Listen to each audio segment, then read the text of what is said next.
Aí galera do YouTube, aí galera do canal Pococel. Galera, é o seguinte, ó, se você tiver o Note 12 aí, não leve ele no técnico agora. Tenta isso primeiro, porque possa ser que resolva esse problema de uma forma muito fácil e simples. Já deixa o like nesse vídeo, se inscreve no canal se você não é inscrito. Também, se você quiser com uma atenção maior, pode se tornar membro aqui do nosso canal, que a gente tem um suporte exclusivo só para quem é membro, beleza?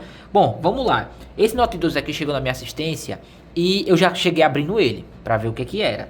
E o que acontece? Quando eu abri ele, o flex da tela estava solto. Então o que você vai fazer antes de você abrir? Você vai colocar esse Note 12, eu vou dar um exemplo com esse aqui, beleza? Repete junto comigo. Você vai pegar seu Note 12, nessa área aqui de baixo, ó, você vai pressionar ele por aqui assim, ó.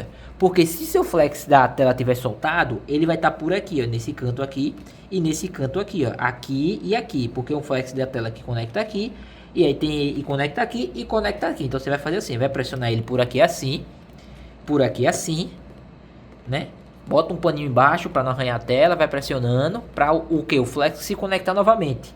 E nesse canto aqui, nessa área aqui, essa área foi a área que estava solta, né? Então pressiona essa área aqui, nessa área aqui. E depois você vai fazer o seguinte, você vai forçar o reiniciamento. Como é que você vai fazer isso? Você vai segurar o volume menos com o botão de ligar, mais ou menos por 15 a 20 segundos. Você vai fazer isso e vai forçar o reiniciamento do aparelho. Eu tenho certeza que se for uma queda que ele sofreu e soltou o flex, isso aqui vai funcionar e você vai me agradecer muito. Comenta aqui abaixo se deu certo, não deu para fazer nesse aqui, né? Porque eu já tinha aberto ele, ó. Pra você ver, ó, tá aberto aqui, ó. E aqui o flex, ó. Flex da tela. E esse for o flex aqui, ó. Aí, tá vendo o flex? Ele vem pra cá, conecta nesse e conecta nesse. E esse aqui foi o que soltou, ó.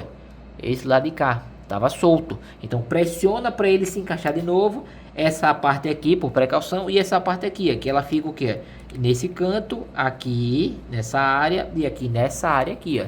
Beleza? Então faz isso aí, comenta aqui abaixo se deu certo. Se inscreve no canal que não é inscrito e é nóis, valeu.